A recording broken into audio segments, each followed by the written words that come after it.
Parti pour l'épisode numéro 3. Sans filtre. Ce soir, un sujet que vous attendez avec impatience, l'investissement immobilier locatif avec un invité comme toujours, parce que maintenant on peut dire toujours Mathieu, comme toujours exceptionnel. Et ce soir, l'invité, c'est Dimitri Larouti qui va nous rejoindre dans quelques secondes. Mathieu, est-ce qu'on m'entend bien? On fait les tests T'entends son. très bien, très très bien. Ah, parfait, je t'entends aussi. C'était ça le test dont je t'avais parlé. Il fallait que je t'entende et je t'entends. Donc c'est Parfait. cool. On va attendre que les gens arrivent tranquillement. Donc on est au troisième épisode, ça y est. On peut commencer à parler d'habitude. Donc Pas les de deux souci. épisodes précédents, l'épisode numéro un, la vente à terme, l'épisode numéro 2, l'achat-revente, et aujourd'hui l'investissement immobilier locatif. Et je vais pas te mentir, c'est mon sujet préféré parce que bah voilà, j'ai un peu les deux pieds dedans. Comment tu vas, Mathieu? Ça va très bien. Comme d'hab, à chaque fois impatient d'être lundi soir pour partager ce moment où on se régale clairement. Et d'ailleurs, merci à tous d'être là parce que, alors certes, on est tous les deux et trois parce que l'invité nous rejoint à chaque fois. Donc, mais bon, on est aussi toute une communauté maintenant à suivre ces lives. Il y a des habitués, on les voit et d'ailleurs, je les remercie tous parce que c'est aussi grâce à eux que ce concept existe. Et, euh, et du coup, voilà, très impatient d'entendre ce que va nous dire Dimitri, très impatient d'avoir aussi ton avis parce que là, on touche un peu ton domaine, donc je pense que tous les deux, vous allez pouvoir bien communiquer ensemble. Moi, j'essaierai d'intervenir si jamais il y a des petits points fiscaux, juridiques et tout intéressants. Mais voilà, très impatient et j'espère qu'on va passer encore, mais j'en suis sûr, un excellent moment. Bon, bah, j'en suis convaincu. Donc, les règles du jeu, avant d'accueillir Dimitri, très simple. 1 heure et demie, sans filtre, les amis, c'est le titre. Dimitri a signé pour la partie sans filtre, je vous le dis. Donc, 90 minutes sans filtre. Posez vos questions au fur et à mesure. On a le roi des questions qui est là, qui s'appelle Mathieu, qui vient de vous parler et qui va les poser au fur et à mesure. On a aussi deux personnes dans les personnes là, dans Elisa et Fred qui sont là ce soir pour nous aider à nous donner les questions parce que je vous avoue que la semaine dernière, c'était un peu chaud. Mais voilà, donc je vous propose de commencer directement dans le vif du sujet en mettant, bien entendu, notre invité à l'honneur. Dimitri, comment ça va? Ça va très bien, vous m'entendez bien? Ça va? Très Ben, bien. on t'entend parfaitement et on te voit Bon, à merveille. super, super. Donc, bonjour à tous, hein. Et puis merci à Imo Boulet, hein, et puis à mon conseil de m'avoir invité à ce live et Alors, pour partager mon expérience, hein, encore une fois.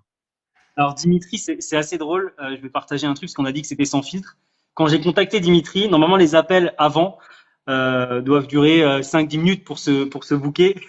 Dimitri et moi, on est resté, je crois, plus d'1 heure au téléphone ensemble Ouais, 1h30. parce que on a des vrais points d'accroche, qu'on fait des choses assez similaires.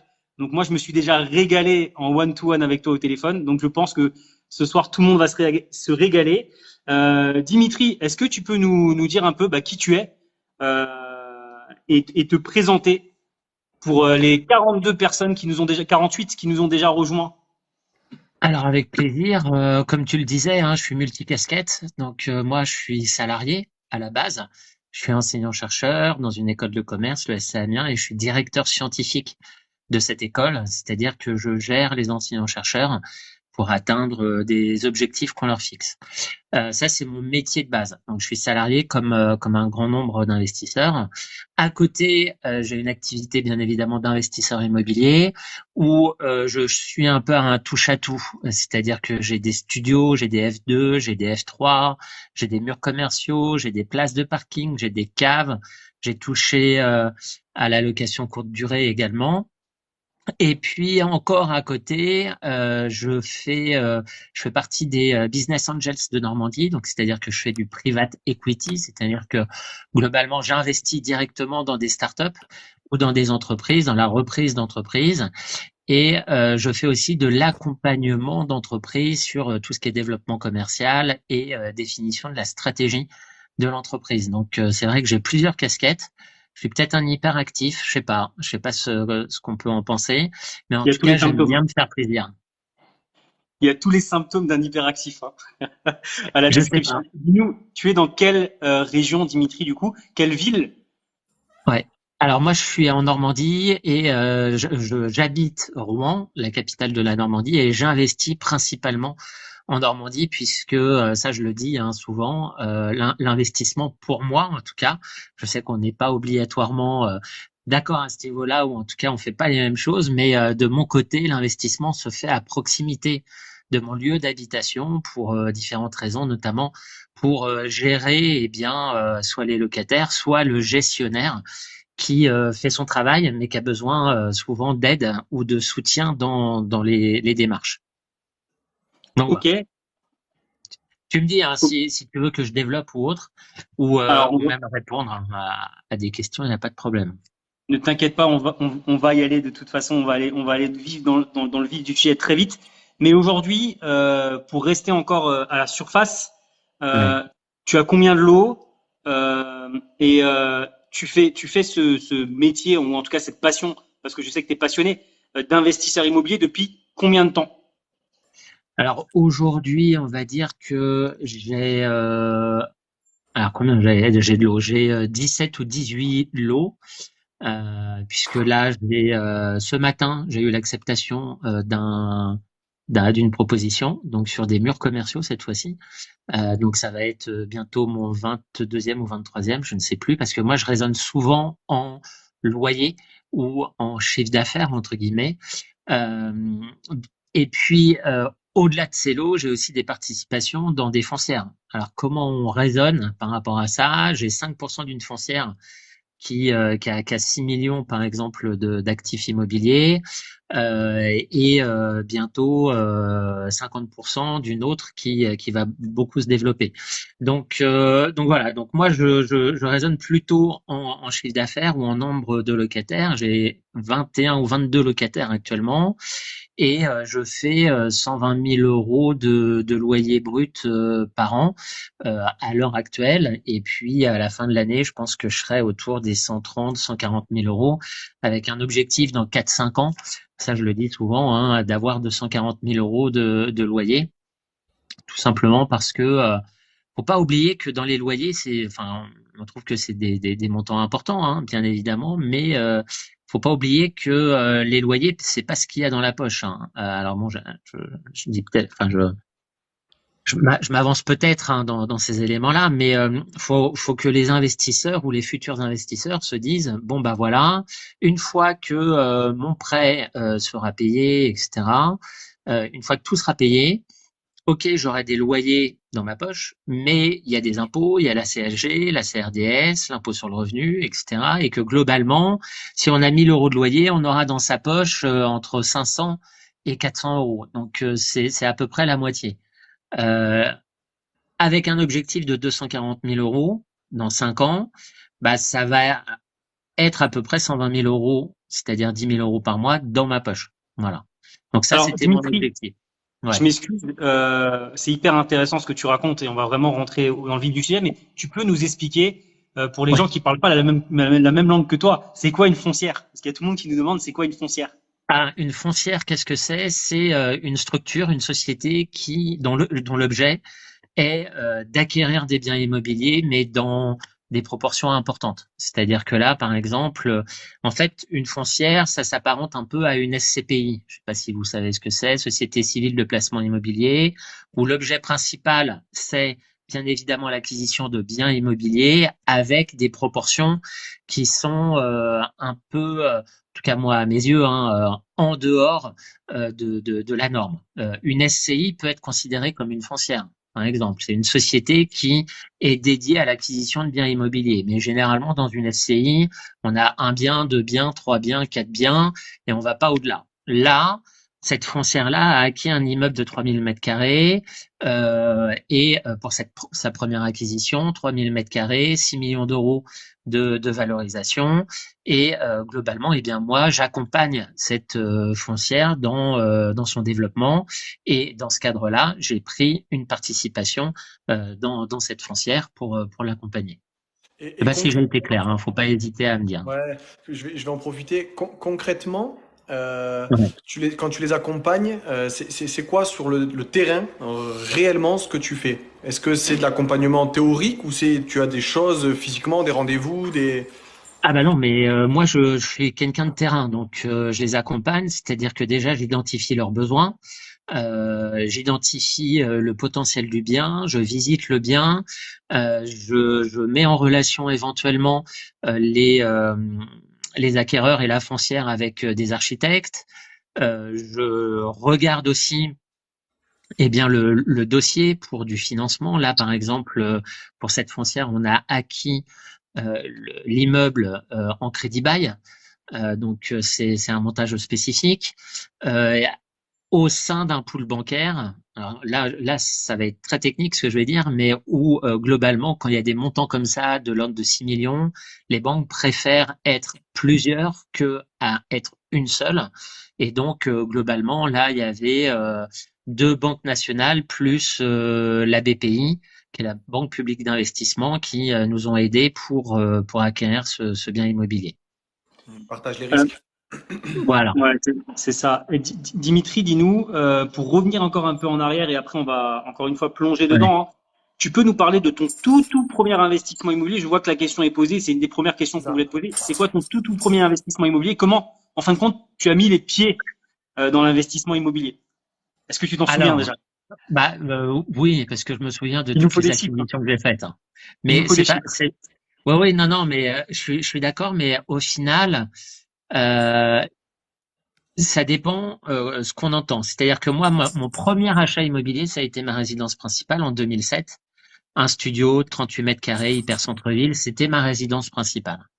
Et au final, l'investissement s'est fait, comment dire, mon amour pour l'investissement s'est développé au fur et à mesure. C'est pas, je me suis dit, tiens, demain j'investis.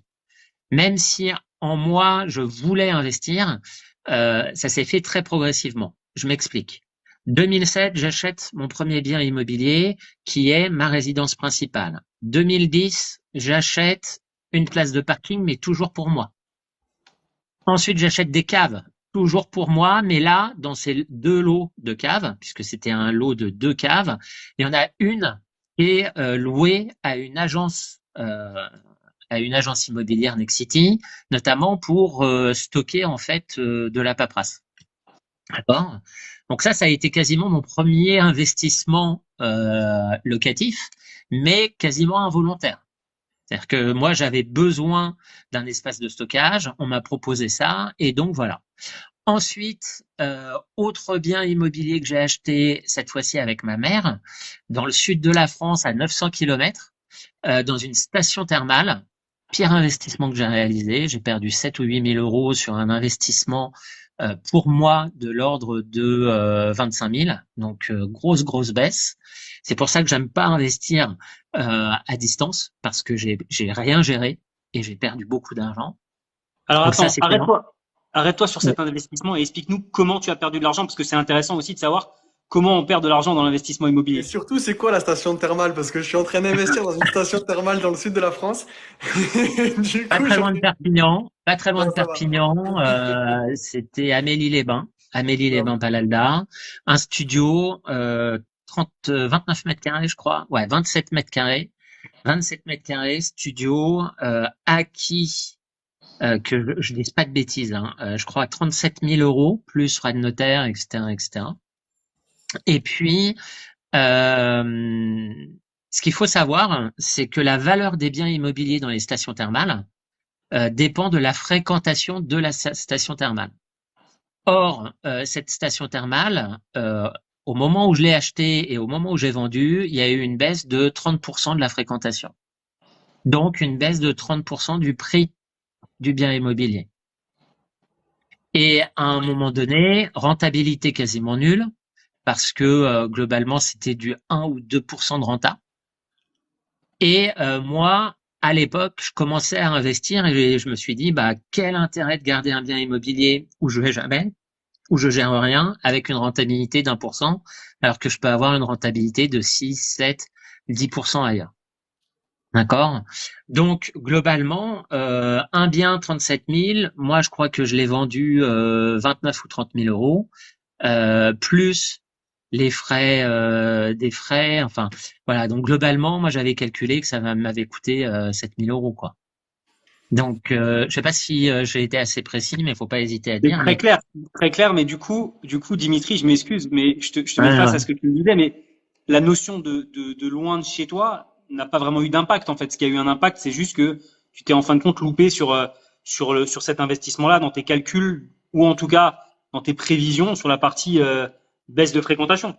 C'est ça qui t'a fait Loin, rater. non, loin de chez moi, allez, plusieurs éléments. Loin de chez moi dit, je connais pas le marché, je connais pas le territoire, j'achète alors que je connais pas les contraintes territoriales, d'accord? Et puis, je sais pas si la location, puisque là c'était de la location courte durée, hein, réalisée, gérée par une agence et autres. Globalement, c'était étonnant. J'avais des factures d'électricité et c'était pas loué. Donc on se pose des questions. Euh, Tu vas pas dire tiens, je vais demain à 900 kilomètres pour voir si c'est loué. Tu vois? Donc globalement, la méconnaissance d'une part du territoire lié à la distance et d'autre part l'impossibilité de pouvoir dire je suis là au gestionnaire me conduisent aujourd'hui à dire ce que je veux, c'est investir à proximité de chez moi. Ok. C'est ça Non, en non, fait. très clair, très clair comme explication. Juste 2 petites secondes, je stoppe juste 2 secondes, les amis. On est 95, entre 95 et 100 depuis avant. Pensez, s'il vous plaît, les amis, à partager le live. Je vois qu'il y a 4 partages, les amis. On vous donne de la valeur. Le live, il est, top, puisque vous avez Dimitri qui vous donne beaucoup de valeur. Partagez ce live à un maximum de monde. C'est la petite flèche qui est juste en bas là. Ça, c'est la première des choses. Et juste, s'il y a des challengers ce soir, la semaine dernière, on a été challengé par Lionel.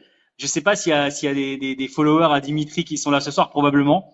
Lionel, il a fait 55 000 likes sur le dernier live, c'est Il y et tenait, sur hein. l'achat-revente la semaine dernière, et il a mis au défi les futurs interviewés, donc toi, Dimitri, à essayer, tenter de battre ce record. On est à 3700. Alors, ce qu'il faut, c'est prendre votre doigt et tapoter sur mon front à moi. Voilà.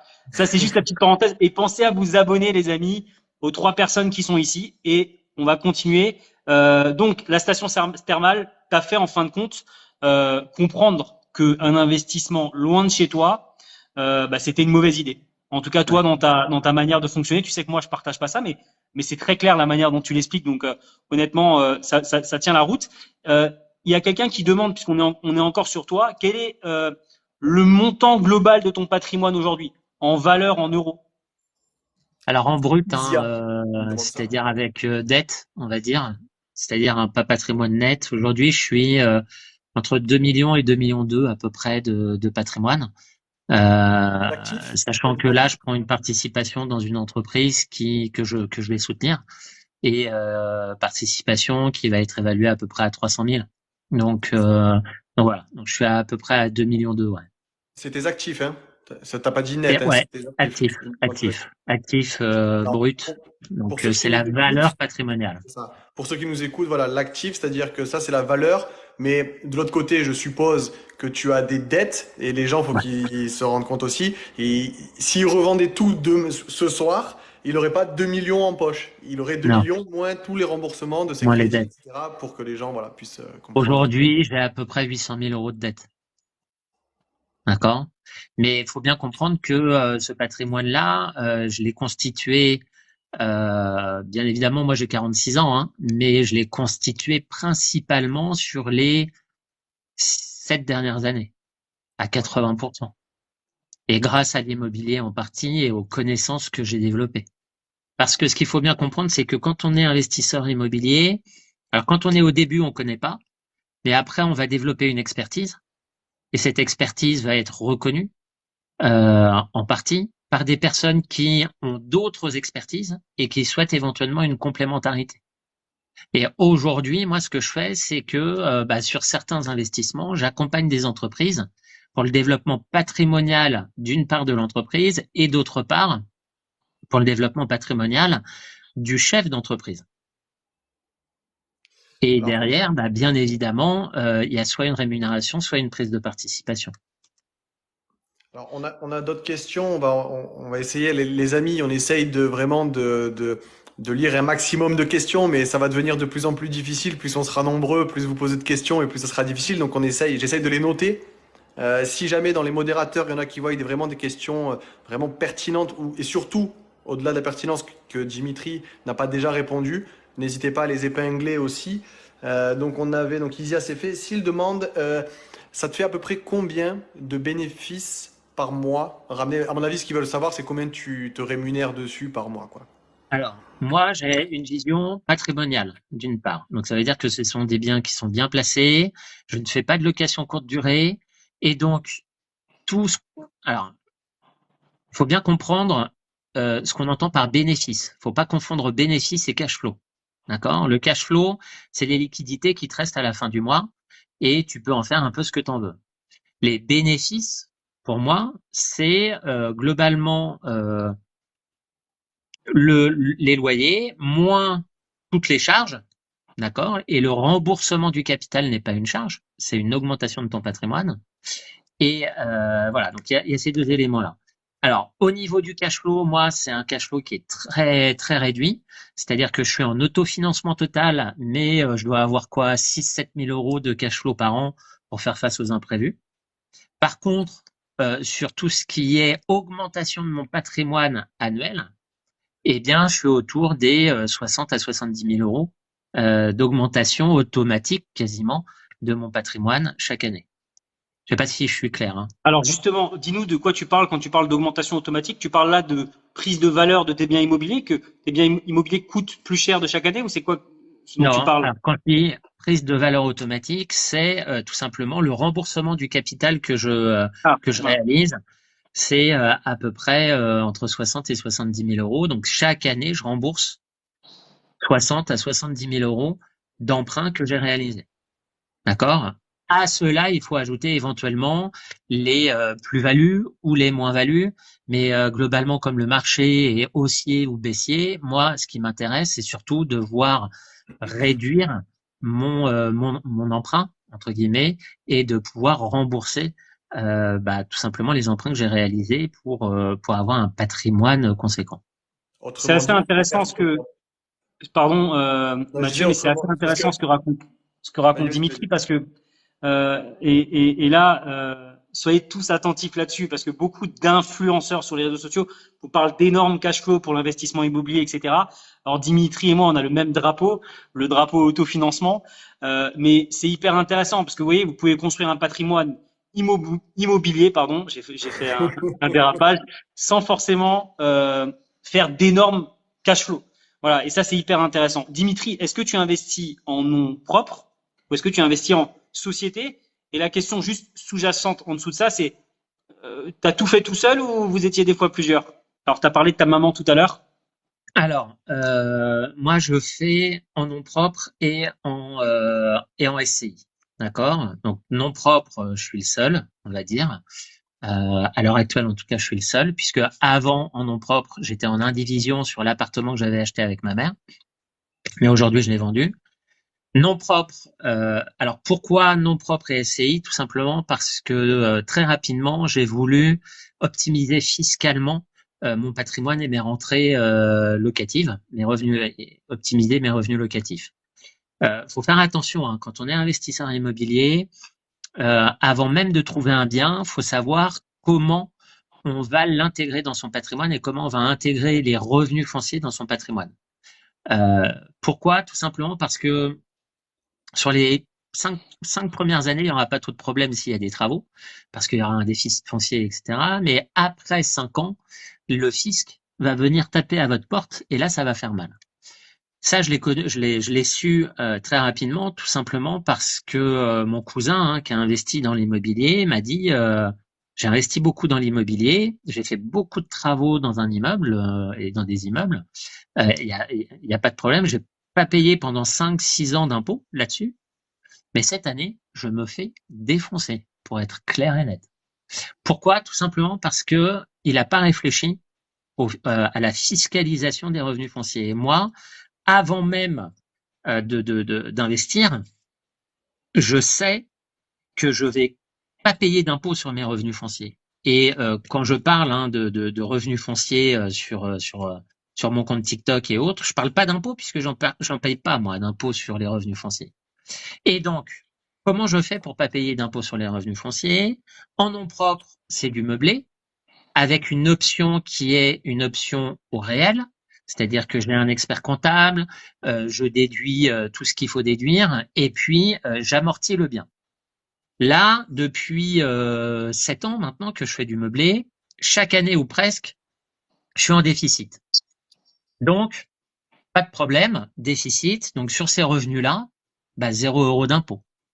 Et puis sur les SCI soumises à l'IS, eh bien là, je mets plutôt mes biens nus. Alors quand j'entends par bien nus, c'est des appartements que je loue sans meubles, d'accord, qui ne peuvent pas bénéficier des avantages du meublé. Et donc je les intègre dans une SCI soumise à l'IS. Et là, rebelote, j'amortis. Ce qui me conduit à avoir chaque année des déficits. Bien évidemment, notamment dans le cadre de la SCI soumise à l'IS, il y a des avantages que je viens juste de dire, c'est-à-dire on ne paye pas d'impôt quasiment pendant 20 ou 30 ans, mais par contre, il y a des désavantages aussi où si on souhaite revendre un bien, eh bien là, on va être rattrapé par le fisc puisque la plus-value va se calculer sur le prix de vente moins le prix d'achat et les amortissements réalisés. D'accord? Alors c'est un peu technique, hein, mais justement, il nous faut le traducteur. Il nous faut le traducteur. Alors, Mathieu, il faut que tu traduises. Je peux difficilement faire mieux. Il prend le rôle et de l'investisseur immobilier et de l'expert comptable dans cette histoire. J'ai plus rien à dire. Non, voilà. En vrai, il a raison hein, sur tout ce qu'il dit. J'ai rien à reprendre. C'est que effectivement, alors. Je pense que tu as atteint le seuil maximum du loueur meublé non professionnel. C'est pour ça que tu as des biens SCI à l'IS. Je pense pas me tromper. Oui et non. Moi, oui et non. Je répondrai tout à l'heure. Voilà. Mais en gros, ce qu'il faut savoir sur le loueur meublé non professionnel, moi je le vends pas parce que j'ai rien à vendre, mais je le mets en avant souvent dans mon entourage parce que, comme vient de le dire Dimitri, la SCI à l'IS, quand tu vends la plus-value, effectivement, elle est calculée sur la valeur donc, de vente du bien, moins les acquisitions, mais sauf que les acquisitions sont diminuées de tous les amortissements. C'est-à-dire que comme vous avez bénéficié d'une charge, entre guillemets, calculée, parce que c'est pas une dépense, vous l'avez dépensée au début, mais ensuite elle est étalée dans le temps, vous arrivez donc du coup, si vous vendez dans 20 ou 30 ans, avec une plus-value égale au prix de vente. Et en LMNP, loueur meublé non professionnel, cette histoire de plus-value, elle est différente parce qu'elle se calcule comme si vous étiez à l'IR, et c'est-à-dire que c'est juste prix de vente, moins prix d'acquisition, égale la plus-value, et en plus on a des abattements en fonction de la durée de détention. On a un double avantage fiscal quand on est en LMNP, et c'est pour ça que je pense qu'il y a des projets de loi de finances qui arrivent. Je ne sais pas si Dimitri était au courant ou s'il a des infos. Moi, j'en ai pas encore, mais je pense que c'est quelque chose qu'ils veulent toucher après. De toute façon, tout ce qui est loueur meublé non professionnel, c'est une niche fiscale, donc ils veulent y toucher. Maintenant, c'est compliqué aussi d'y toucher, tout simplement parce que c'est un statut particulier. Et je vais répondre aussi à ta question sur est-ce que je suis arrivé à mon plafond. Je suis pas arrivé à mon plafond puisque entre guillemets le plafond pour passer de LMNP à LMP, loueur meublé professionnel, tout simplement parce que mes revenus locatifs en meublé ne correspondent pas, en gros, à mes revenus salariaux. C'est-à-dire que je suis pas au-delà de mes revenus salariaux. Au-delà des 50%. Par contre, voilà. Donc, par contre, moi, alors, le meublé, il y a des avantages, notamment, généralement, le meublé, alors, hors location courte durée, puisque aujourd'hui, c'est un peu dans le viseur du gouvernement, mais les avantages, c'est malgré tout, en meublé, on loue plus cher, tout simplement parce que on meuble, et puis on a investi un petit peu plus, notamment dans les meubles. Donc ça, c'est un avantage, notamment au début, tout simplement parce que ça permet aux banquiers, par rapport aux banquiers, de montrer qu'on a des rentabilités qui sont un petit peu supérieures aux autres. D'accord ? Mais il y a un désavantage aujourd'hui que je souhaite réduire, c'est le turnover. C'est-à-dire qu'aujourd'hui, le meublé, généralement pour moi, à Rouen, qui est une ville universitaire, le meublé est loué par des étudiants. Donc ça, c'est bien, hein, c'est top, il y a une demande chaque année. Mais par contre, en moyenne, de mon côté, le locataire, c'est 18 mois. C'est-à-dire que tous les ans et demi, je change de locataire. Et bah, moi, à un moment donné, j'en ai marre. Donc, je me suis dit, euh, je me réoriente sur du nu et du nu de grande taille, c'est-à-dire des grands F2 ou des F3, F4. Parce que là, je me suis rendu compte que, eh bien, ce type de logement, naturellement, les locataires restent plutôt entre 4, 5 ans minimum. Et moi, aujourd'hui, j'ai un travail qui me prend du temps. En plus, c'est à 130 km de mon lieu d'habitation. J'ai des activités annexes, comme vous avez pu voir. Donc, ce que je veux, c'est de la sérénité. Et je me suis dit, OK, le meublé, je le garde parce que c'est des revenus qui me sont directement associés, d'accord? Puisque c'est en nom propre que je les ai achetés. Donc ça, c'est bien aujourd'hui. Et rien qu'avec ça, je pourrais vivre convenablement. Par contre, j'ai envie de développer mon patrimoine, j'ai envie de moins m'embêter, donc je crée une SCI où là, il y aura mes investissements immobiliers, notamment en nu, et où il y aura une plus grande sérénité, un plus grand calme par rapport aux locataires. Voilà. Je voudrais juste traduire un tout petit peu ce que tu viens de dire, Dimitri, même si c'est très clair, hein. Ouais. Mais Ouais, comme, ouais. comme nous, à force, on peut très vite, entre nous trois, là, se mettre à parler chinois, comme certains le disent dans les commentaires. Alors, nu, les amis, c'est pas quelqu'un qui est nu. Nu, c'est un logement dit classique que vous louez sans meubles. C'est ce qu'on loue la plupart du temps. Enfin, en tout cas, c'est le truc classique, quoi. Le logement que vous allez louer avec peut-être juste une cuisine équipée à l'intérieur. La location meublée, il en existe plusieurs, mais celle que Dimitri pratique, c'est la meublée en longue durée. C'est comme le nu, sauf que cette fois-ci, il y a une table, un canapé, un lit à l'intérieur. Et donc ça, c'est la location meublée longue durée. Et donc c'est ces deux choses dont on parle depuis avant. Et après, quand on vous parlait de LMNP, LMP, là, on parle de location courte durée.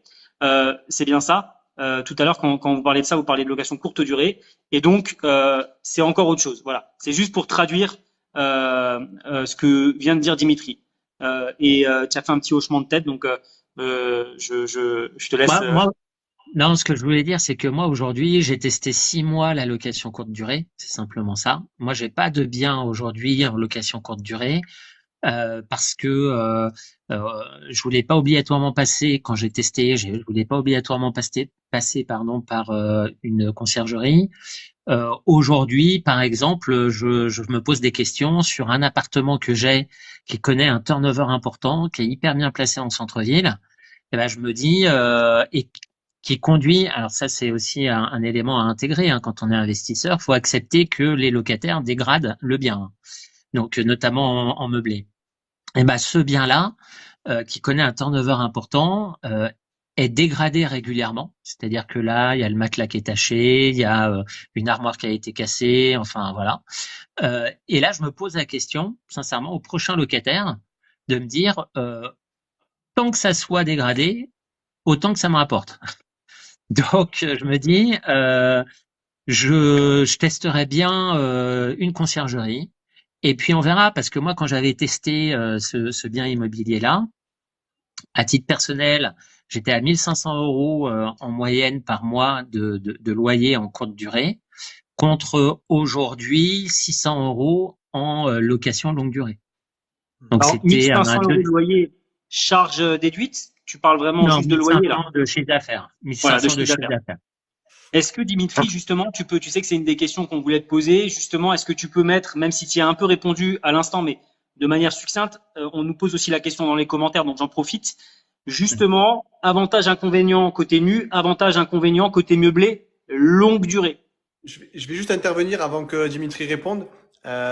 Les gens qui nous écoutent, alors il faut aussi peser l'expérience qu'a Dimitri et tout déjà l'investissement locatif qu'il a fait dans le passé. Parce que là, moi, j'entends ce qu'il dit et je suis d'accord avec lui. C'est-à-dire qu'aujourd'hui, alors tu m'interromps si je me trompe, mais c'est vrai qu'il a fait ses expériences et maintenant, avec le volume patrimonial immobilier qu'il a, il tend vers d'autres objectifs. Aujourd'hui, les gens qui nous écoutent ont sûrement, peut-être pas tous, hein, mais certains ont zéro bien. Vos objectifs ne seront pas les mêmes que Dimitri demain. Ils le deviendront peut-être si vous vous investissez de manière conséquente. Mais aujourd'hui, si vous cherchez, tout à l'heure Dimitri parlait de la courte durée et il s'en éloigne et je peux l'entendre.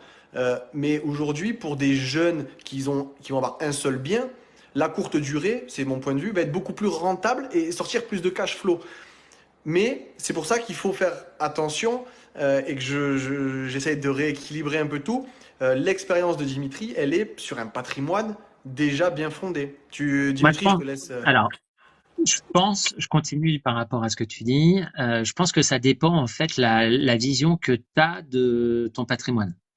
Globalement, moi j'ai une stratégie très patrimoniale où je veux consacrer le moins de temps possible à la gestion, c'est-à-dire qu'aujourd'hui je passe 2 semaines, on va dire 2 grosses semaines à gérer mes biens immobiliers, sachant que je délègue une très grande partie et je me fais pas de soucis à la fin du mois en me disant est-ce que ça va être loué ou autre. Quand il y a eu le Covid, moi les locataires ils sont restés, hein. Il n'y a pas eu de problème, hein. C'est-à-dire que les loyers ils sont rentrés, j'ai eu 0 personne qui ne m'a pas payé. Ceux qui étaient en location courte durée, je suis pas sûr qu'il y ait eu beaucoup d'entrées. Bon, en tout cas, je pense qu'il y en a eu un peu moins.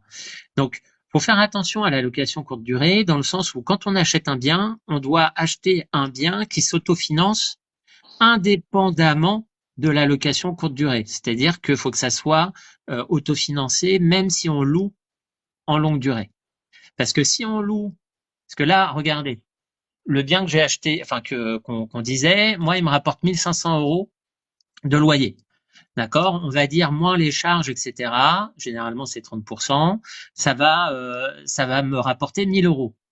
Super. 1000 euros, donc, c'est top. Je peux emprunter jusqu'à 700 euros par mois, auprès de la banque. Sauf que c'est pas ça. Parce que en location longue durée, je le loue 600.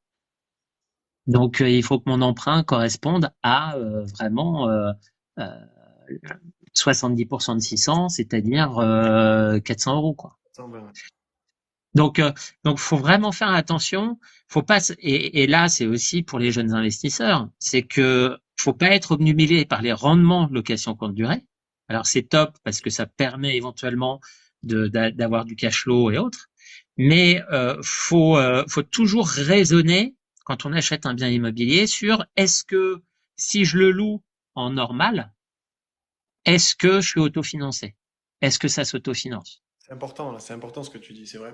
Ah ben, On n'y pense pas souvent. Non, mais c'est vrai, parce que quand on est jeune, moi le premier, j'ai 32 ans, là je suis sur de l'immobilier en ce moment, je suis le premier à tout calculer, rentabilité, mais c'est vrai qu'il y a des points comme ça, et grâce à toi, et je te remercie, parce que, et je pense que tous ceux dans là, ils vont en profiter aussi. C'est vrai qu'on est passé il n'y a pas longtemps dans une période de crise, et il faut, comme une assurance, réussir à calculer quelle sera la marge de manœuvre si demain il y a un gros problème, encore une fois, économique ou de santé. De manière générale, ou réglementaire, parce que là, ouais, regarde ce qui se passe. Maintenant, alors, ce que je constate, hein, c'est qu'il n'y a pas beaucoup de likes. Ça doit pas être intéressant ce qu'on dit, mais c'est pas grave. Mais ce que je constate aujourd'hui en location courte durée, c'est que maintenant, quand tu as de la location courte durée, ton chiffre d'affaires est au-delà de 23 000 euros. Qu'est-ce qui se passe? Eh ben, tu étais direct à l'URSSAF. C'est-à-dire qu'à un moment donné, aujourd'hui, tu es considéré comme loueur meublé professionnel parce que en location courte durée, tu as plus de 23 000 euros. Et globalement, 23 000 euros, c'est quoi? C'est 2 biens immobiliers en location courte durée. En tout cas, chez moi. Parce que regardez, je loue un bien, c'est 1500 euros par mois, ça fait 18 000 l'année. Bon, voilà. Donc, faut faire attention aussi aux évolutions réglementaires où clairement, à l'heure actuelle, le gouvernement a l'allocation courte durée dans le collimateur. Ce que je comprends aussi parce que il y a une concurrence par rapport à l'hôtellerie, on n'est pas soumis aux mêmes règles et il y a certaines personnes qui deviennent des professionnels. Quand on a un bien, ok, c'est pour préparer sa retraite, on va dire. Mais quand on en a 10, 15 à 20, on est professionnel. On est professionnel du tourisme. Donc, on doit être associé et on doit se rapprocher en fait du statut d'hôtelier. Et ça, je pense que c'est la réflexion actuelle du gouvernement. Donc, faut vachement faire attention. Ok. Alors que moi, je me pose même pas ces questions-là. Hein. L'habitation, c'est de l'habitation. Hein. Bien sûr, ouais, c'est sûr. Et je vais structurer et je reviens sur mon parcours parce qu'on s'est arrêté à 2013, entre guillemets, 2000, même pas 2010. 2010-2011 où j'ai acheté ma place de parking et mes caves et puis en 2011-2012 je sais plus avec ma mère un appart et globalement moi j'ai constitué mon patrimoine très au fur et à mesure, c'est-à-dire que ensuite en 2013 de mon côté j'ai voulu être agent immobilier. Donc j'avais signé un contrat avec Guy Hockey pour être franchisé et je m'étais associé avec une amie. On a acheté des murs commerciaux et ça s'est pas fait, mais j'ai acheté des murs commerciaux avec elle qu'on a loués. Ça c'était 2013. Entre 2013 et 2016, j'hésitais toujours à acheter, je visitais, mais l'investissement immobilier c'est on a peur obligatoirement parce que c'est tout de suite en dizaines de milliers d'euros. En 2016, ma mère veut vendre la maison familiale, là où j'ai grandi. Qu'est-ce que je fais? Je dis à ma mère, je l'achète, mais problème, la maison vaut cher. Et moi, j'ai pas les moyens. Et donc, qu'est-ce que je fais? C'est que je dis au banquier, bon bah voilà, moi je vais vivre au rez-de-chaussée, il y a 60 mètres carrés. Et le premier étage et le deuxième étage, c'est pour 2 étudiants. Et donc, je vais louer des chambres à des étudiants. Ce qui m'a permis, en fait, d'avoir en 2016, 20 000 euros de loyer à l'année, sans rien faire. Ça s'est fait comme ça, parce que du coup, j'avais ma première résidence principale, la place de parking que j'avais plus besoin que je louais, les caves, les murs commerciaux que j'avais achetés, et puis les 2 chambres, 20 000. Je me suis dit, j'ai 20 000 euros, ça fonctionne, et j'ai pas trop de problèmes. Donc, fin 2016, banco, j'achète un appartement, puis en 2017, j'achète 2 appartements, puis en 2018, j'achète des appartements, puis je fais une extension de ma maison, ainsi de suite. Et c'est comme ça que souvent je dis, c'est vraiment à partir de 2016 que j'ai boosté en fait mon patrimoine immobilier et où j'ai acquis 80% de mon patrimoine. Question, Dimitri, ta RP de base, c'est quelque chose que tu as transformé en locatif, que tu as toujours aujourd'hui? Ta première RP dont tu nous parlais au début, parce que pour ceux qui nous rejoignent, Dimitri a commencé par une RP, ce qui est pas forcément d'ailleurs ce qui est conseillé par tous. Et d'ailleurs, vous savez que c'est aussi mon cas. Et donc, on se rend compte souvent que c'est comme ça qu'on y met les. Petit bug. Et quelqu'un l'appelle. Arrêtez de l'appeler. Non, je me suis fait cuter par TikTok. Pardon. Donc, tu l'as toujours et elle est actuellement en location? Alors oui, je l'ai. C'est l'appartement que j'hésite là actuellement à mettre en location courte durée. Mais c'est un bien en plus qui est affectif. La rentabilité est pas obligatoirement là puisque je l'avais acheté en RP.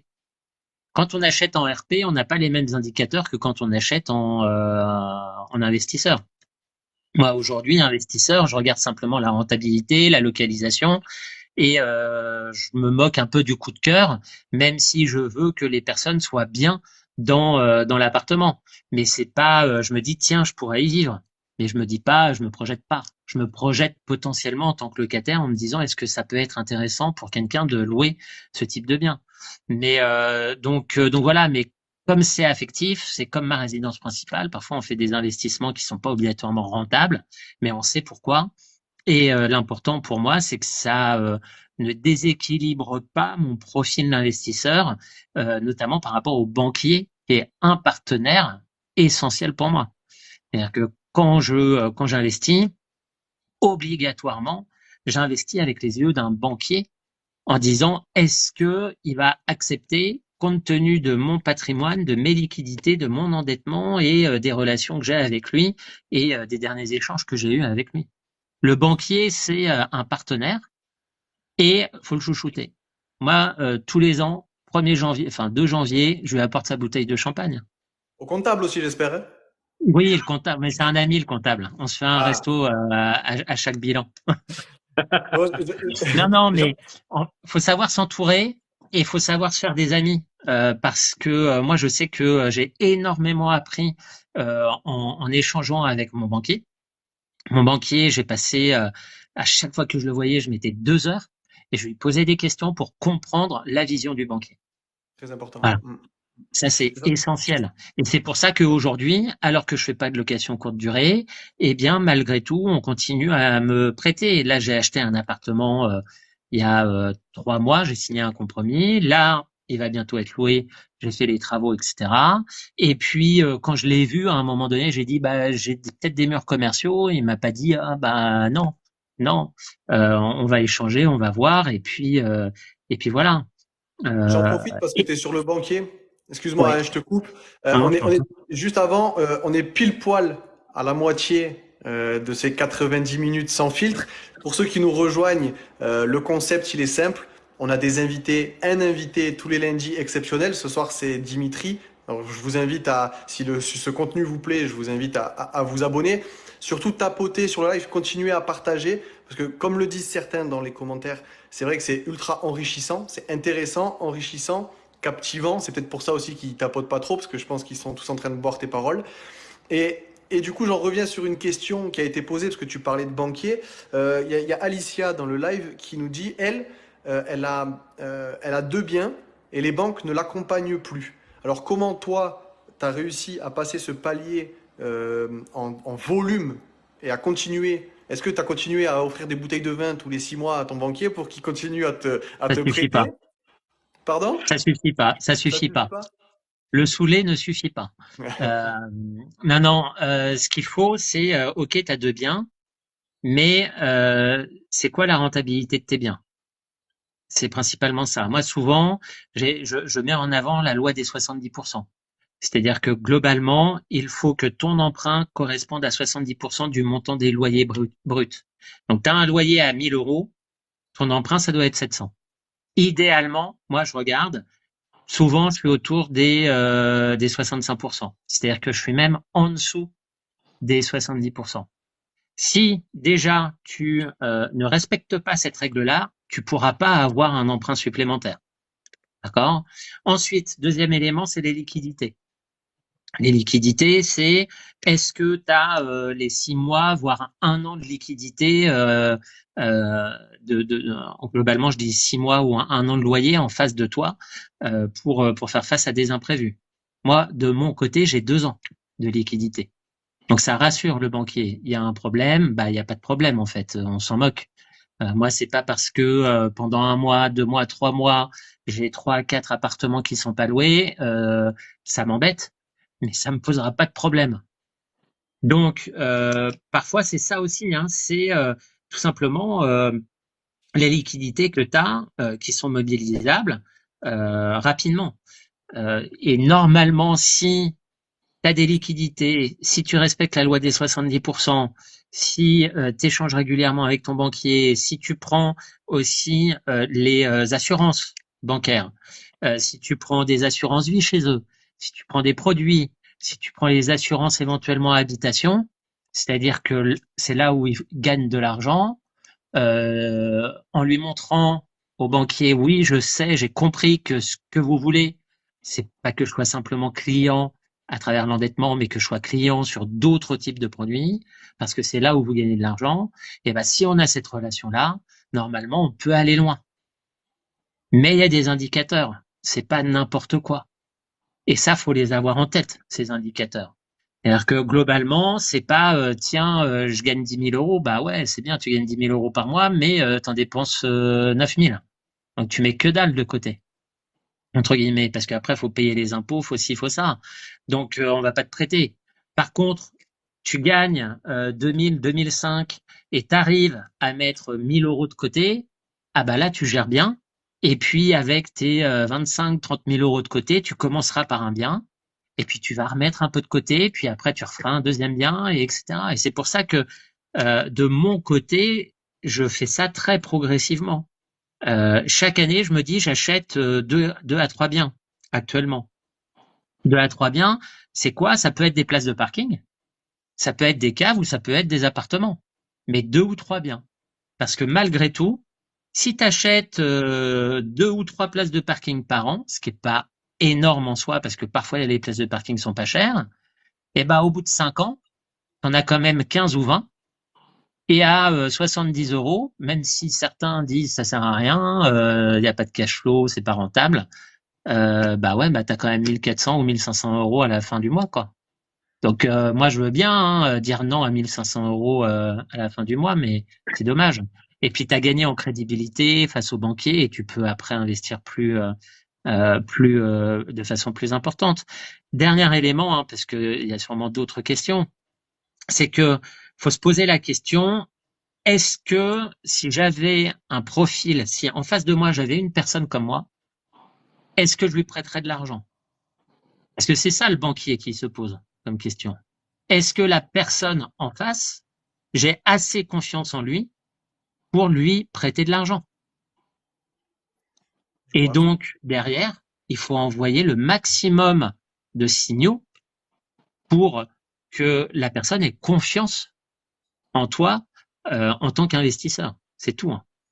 Dimitri, une question. Oui. Une question, parce que je regroupe un peu ce qui a été dit depuis avant, et j'en profite aussi pour vous dire, l'émission là de ce soir, c'est 90 minutes sans fil, c'est tous les lundis les amis à 21h pour ceux qui nous rejoignent. Ce soir c'est Dimitri. Comme on parle de banque, j'en profite, on a déjà booké une directrice de banque pour un des prochains numéros de 90 minutes sans filtre. Je le donne en exclusivité, donc ça va être hyper intéressant. Donc si vous avez des questions banque, abonnez-vous les amis, parce que il va y avoir un banquier sur l'un des prochains lives. Alors je vous demande de venir bien entendu sans armes sur le prochain live. Et Dimitri, est-ce que l'âge, ça compte? Parce qu'il y a quelqu'un qui dit pour les jeunes c'est mort, d'autres qui disent oui mais t'as quel âge, etc., etc. L'âge, qu'est-ce qu'il vient faire en fin de compte dans tout ça? Bah l'âge, alors c'est sûr qu'on va pas se mentir, entre une personne qui a 35 ans, ça fait 10 ans qu'elle a un métier, etc., et une personne qui a 22 ans, qui est tout jeune et qui vient juste d'avoir son job, le banquier il va pas voir de la même façon. Il y a même de façon inconsciente. Et c'est pour ça que le jeune, lui, il doit être encore plus professionnel qu'un autre. Il doit montrer qu'il a compris les indicateurs que le banquier souhaite. Donc, globalement, faut être professionnel. Un jeune, s'il n'a pas de CDI, déjà, ça sert à, et même un plus vieux, hein, même un vieux, s'il n'a pas de CDI, ça va être compliqué, déjà, pour investir dans l'immobilier. Donc, le prérequis, c'est le CDI. Ensuite, comme je le disais, c'est avoir de l'argent de côté. Donc, si on a 10 000 euros de côté, c'est pas de l'argent de côté. Ça, c'est l'épargne de sécurité. D'accord? Il faut déjà avoir 25, 30 000 euros de côté.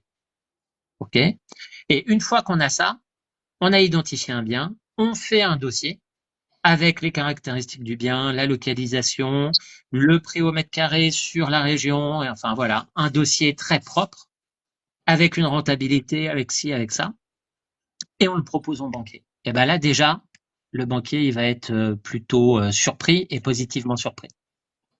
Parce que on en parlait, hein, d'ailleurs, toi tu as un book, moi j'ai un book, ou en tout cas là je le réactualise, avec tous les biens immobiliers, les photos, la rentabilité, l'endettement, la valorisation des biens, etc. Il faut être pro. C'est-à-dire que quand on est investisseur, eh bien on est un professionnel. On n'est pas un particulier qui achète un bien pour se faire sa retraite. Non, on est une personne qui souhaite avoir non pas un seul bien, parce que ça, un seul bien, un jour ou l'autre, vous l'aurez, il n'y a pas de problème.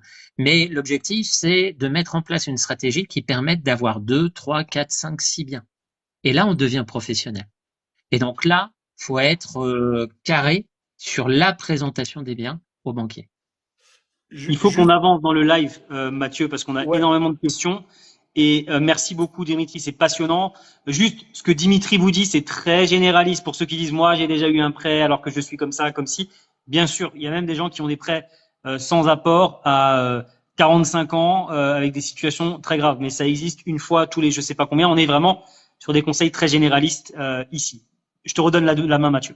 Ouais, c'était alors c'est des questions qui sont revenues et qui ont fait bondir parce que alors on a moi dans mon contenu je parle beaucoup aux chefs d'entreprise, un petit peu aux particuliers et du coup s'il y a des gens qui me suivent c'est parce que souvent c'est des chefs d'entreprise et donc quand tu as dit le mot CDI ils ont tous bondi en disant moi je suis entrepreneur, je suis chef d'entreprise donc pour eux parce que tu as parlé du cas du CDI mais du Ouais. coup pour le chef d'entreprise qui veut aussi investir dans l'immobilier il n'a pas de contrat en CDI.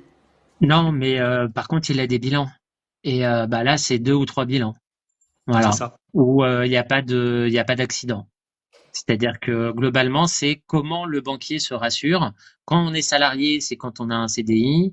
Quand on est chef d'entreprise, profession libérale, eh bien, c'est avoir des bilans qui sont carrés, clean, et où il y a toujours un plus sur la dernière ligne, quoi. Voilà. Autrement dit, arrêtez de nous demander de tout déduire et de pas payer d'impôts, s'il vous plaît. Eh ben, C'est juste un message. non, mais c'est compliqué parce que moi qui côtoie des chefs d'entreprise qui souhaitent pas Oui. payer d'impôts, notamment sur les sociétés, à un moment donné, c'est bien d'optimiser fiscalement euh, le compte de résultat, on va dire, mais derrière la banque, c'est un peu la fiche de paie. C'est comme si c'était la fiche de paie. Donc, si on fait des petits bénéfices, alors qu'on sait qu'on en fait des gros, bah, la banque, elle regarde elle voit qu'il y a que des petits bénéfices. Donc après, il y a un travail hein, comment dire, de recalcul potentiel du résultat, etc., en disant voilà comment on a fait, etc. Mais c'est important que la mariée soit belle, parce que c'est des partenaires, donc on se marie On est malgré d'accord. tout. On est Ok, d'accord. Dimitri, je reviens sur le fil et c'est une question qui est beaucoup revenue avant qu'on parle de banque. Parle-nous de la différence entre nu et meublé. Et juste avant que tu répondes, en effet, on est à 29 000 likes, les amis. Il est 21h56. Vous nous avez dit que la communauté de Dimitri était là. Bah oui, Lionel, non, la mais semaine non, dernière, a dit 55 000. Qui veut essaye de battre le record. Apparemment, on va pas y arriver, hein. ouais, Je ça crois va que être là, short. on Hein. est Si on est même à pas à 30 30 000 maintenant, 000. 55 000, ça va être short. Il faut tapoter sur mon visage. C'est là que ça marche. Sur mon visage, vous mettez votre doigt, vous tapotez. Défoulez-vous. Ne vous inquiétez pas, ça me fera rien. Alors, est-ce que tu peux nous donner là justement la différence entre le nu, s'il te plaît, et le meublé sur plusieurs aspects, s'il te plaît, Dimitri. Le premier, fiscalement parlant, le deuxième, en termes de gestion de temps, parce que le temps là-dedans est des fois différent. Et le troisième, sur les revenus, sur ce que ça rapporte. Et si tu as d'autres aspects encore à mettre en avant, mais en tout cas sur ces trois aspects, est-ce que tu peux nous donner les avantages, inconvénients des deux côtés? Alors, comme j'ai dit, alors déjà, le nu, on a compris qu'il n'y avait pas de meubles à l'intérieur. Le meublé, il y a des meubles et la liste est définie d'ailleurs par la loi, enfin en tout cas par un décret ou autre. En tout cas, Sur on le beau FIP. retrouve la liste des éléments. Ouais, vas-y, Sur le beau FIP, sur le beau FIP, on la retrouve la liste exhaustive. voilà. Donc il y a une liste exhaustive de ce qu'on doit retrouver obligatoirement dans le meublé pour que ça soit considéré comme un meublé. D'accord? Donc s'il manque quelque chose, eh bien on peut vous embêter. Moi, entre la différence de revenus pour un studio, par exemple, un studio que je loue 400 € à peu près nu, en meublé, je le loue à peu près à Rouen 480. C'est-à-dire que je rajoute 20% à peu près de plus en meublé. C'est pour ça que je disais, il y a un intérêt, notamment quand on commence tout ça, parce que la rentabilité va être boostée. Si en nu, on est à 7%, bah en meublé, on sera à 8,4. Et c'est pas du tout pareil face aux banquiers. Donc ça peut avoir un intérêt, notamment au début, pour quand on n'a pas beaucoup de moyens, qu'on commence à investir, eh bien de faire du meublé. En termes de temps, il y a aussi des différences en termes de comment dire de préavis, par exemple. Le préavis, quand on est sur du nu, c'est 3 mois, c'est-à-dire le départ du locataire. Le locataire doit prévenir le propriétaire 3 mois avant son départ. En meublé, c'est 1 mois, donc c'est compliqué. Enfin, en tout cas, c'est plus tendu. L'un des intérêts aussi du meublé, c'est qu'on peut demander de mémoire 2 mois de loyer en termes de garantie, de caution, alors que sur du nu, c'est 1 mois de mémoire. Donc voilà. Après, au niveau fiscalité, le nu en nom propre, les revenus, on a les loyers moins les charges. Il n'y a pas d'amortissement du bien. Et donc, ces recettes moins charges sont intégrées quasiment dans les revenus. Donc, c'est très, très, imposé. Alors que la location meublée non professionnelle, pardon, il y a 2 options possibles. Alors là, c'est très technique, ce que je dis. Il y a 2 options possibles. Une option forfaitaire où on déduit 50% des recettes et on est imposé sur le reste. Ou alors l'option au réel, ce que je prends, ce qui permet d'amortir le bien. Et là, vaut mieux avoir un expert comptable, mais ça conduit aussi à pas trop payer d'impôts. Alors là, je suis parti dans tous les sens. Je pense que Non, personne n'a suivi ce que j'ai dit, Alors, mais franchement, t'y restais non, sur c'est la bon. ligne. Hein. On Bon. t'aurait repris. Juste, juste si je peux rajouter un truc sur le foncier, alors je pense pas que tu l'aies dit, parce que j'essaye aussi de lire les commentaires notés en même temps donc c'est un peu compliqué de tout faire. Mais sur le foncier, tu as aussi 2 choix. Tu peux aussi opter pour le micro-foncier si tes revenus ne dépassent pas 15 000, Ah tu oui. peux avoir 30% d'abattement. Dans les 2 cas, Tout tu à as fait. 2 options. Ouais. Voilà. Les 2 options Ça, je existent. maîtrise Vous un les peu gardez. moins bien le micro-foncier parce que très rapidement, moi, j'ai On le été dépasse. au-delà des 15 000. Bien sûr, bien sûr. C'est 30% d'abattement D'accord. si on ne dépasse pas 15 000 euros de loyer qui rentre, pas de bénéfice, pas de 15 000 euros de Ouais, loyer c'est qui les rentre. loyers. On peut avoir Et ça 30%. va vite, ça peut aller vite, Bon, Oui, oui, oui. un bien et demi, la plupart du temps, tu l'as dépassé. Dimitri, tu nous as dit que tu investissais donc sur de la location nue meublée, donc sur des appartements. Il y a des personnes qui parlent d'immeubles juste avant de parler de parking et de locaux commerciaux parce que c'est aussi des choses que tu fais. Les immeubles, t'y vas pas. Pourquoi t'y vas pas si t'y vas pas? Alors moi, j'y vais pas. Il y a beaucoup de raisons. Je dis pas que c'est pas bien. Je dis que l'intérêt d'un immeuble dépend du territoire où on investit. À Rouen, il y a très peu d'immeubles, donc ça veut dire que les immeubles sont très chers et globalement, on peut pas faire c'est très rare de faire de bonnes affaires. Aujourd'hui, un immeuble, c'est 7% de renta à Rouen, quoi. Donc, sauf que moi, j'ai du 9 ou 10 en, en copropriété. Euh, donc ça, c'est le premier désavantage, en tout cas de mon côté. Encore une fois, je parle sur moi. Deuxième élément, au niveau du banquier, plusieurs fois, et il y a 2 banquiers qui me l'ont dit, plusieurs fois, ils m'ont dit, on aime bien votre profil parce que vous avez un patrimoine diversifié. Diversifié donc en termes de localisation géographique et en termes de taille d'appartements. J'ai des studios, des F2, des F3, mais aussi j'en ai centre-ville de Rouen, j'en ai à des Villes-les-Rouen, ils sont pas dans les mêmes quartiers et ça ils aiment bien tout simplement parce que on répartit le risque. Il y a plus facilement la possibilité de répartir le risque. Autre point, moi, sur lequel j'aime pas trop les immeubles, c'est que quand il y a une toiture à refaire et que c'est ton immeuble, c'est toute la toiture, toi, que tu prends sur tes épaules. Moi, quand j'ai une toiture à refaire, j'ai 10 millièmes d'un immeuble et donc ça va, ça me pose pas trop de problèmes. Maintenant, l'immeuble, il y a aussi des avantages, c'est-à-dire que tout de suite, on a 3, 4, 5, 10 lots. Tout de suite, c'est beaucoup plus facile au niveau des travaux parce que on a un entrepreneur qui va travailler sur les 10 appartements en même temps, on gagne du temps. Donc il y a des éléments qui sont positifs. Mais aujourd'hui, de mon côté, à Rouen, c'est pas rentable. Donc déjà, rien que ça me va pas. Dimitri, Oui, ça y est, top. 55 000. Eh oui, ça y est, 55 000. ils l'ont fait. On les a Allez, fâchés, ils l'ont fait, ils y sont allés. Bravo à tous. Merci. Mais record à battre, on va voir à la Merci. fin du live attends, ne à bouge combien pas. sera ton record.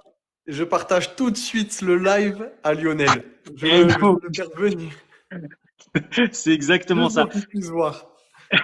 Dimitri, donc ok, donc pas les immeubles. Alors juste sur les immeubles, beaucoup moins de charges aussi à payer en règle générale puisqu'on est en Ouais. monopropriété. Et enfin parce que moi personnellement j'ai investi dans les immeubles. Parking, locaux commerciaux. Est-ce que tu peux Ouais. nous parler alors d'abord des parkings s'il te plaît parce que c'est des questions qui reviennent souvent et les gens veulent savoir un peu les rentas des parkings, quels sont les avantages, les inconvénients, comment on achète un parking, tu vois, est-ce que tu peux nous parler justement de ce produit-là? Alors, place de parking, c'est des petits montants, hein, généralement. Alors, ça dépend des localisations. Sur Paris, la place de parking peut être à 100 000 euros, hein. Donc, ça peut faire mal. À Rouen, moi, quand j'ai acheté ma première place de parking, je l'ai acheté 12 000. Aujourd'hui, donc c'était en 2010. Aujourd'hui, elle vaut à peu près 25 000 euros. Donc il y a aussi, il faut pas croire que les places de parking ne prennent pas non plus en valeur. Ça prend en valeur. La rentabilité moyenne. Alors la rentabilité moyenne. Hein. Rentabilité, c'est quoi? C'est le loyer divisé par le montant investi. Moi, je dirais que c'est entre 6 et 7%. Alors il y en a beaucoup qui vont dire c'est pas top. Oui, mais il y a beaucoup moins d'embêtements dans les places de parking. On n'aura pas de chauffage à changer, on aura très peu de charges de copropriété, très peu de taxes foncières. Euh, il y a moins d'embêtements tout simplement parce que les parkings ne sont pas considérés comme un élément essentiel à la vie. Et donc, s'il y a un locataire qui ne paie pas, eh bien, du jour au lendemain, on peut dire bon bah on arrête. Et il n'y aura pas de problème pour arrêter le bail. Donc ça c'est pas mal. On peut aussi diversifier son patrimoine. Moi je sais que aujourd'hui je dois avoir 7 ou 8 places de parking. Eh bien ça me permet d'acheter aussi cash des biens immobiliers, de générer un peu de cash flow en plus. Là je vois par exemple les dernières places de parking que j'ai achetées, c'était il y a 1 an et demi.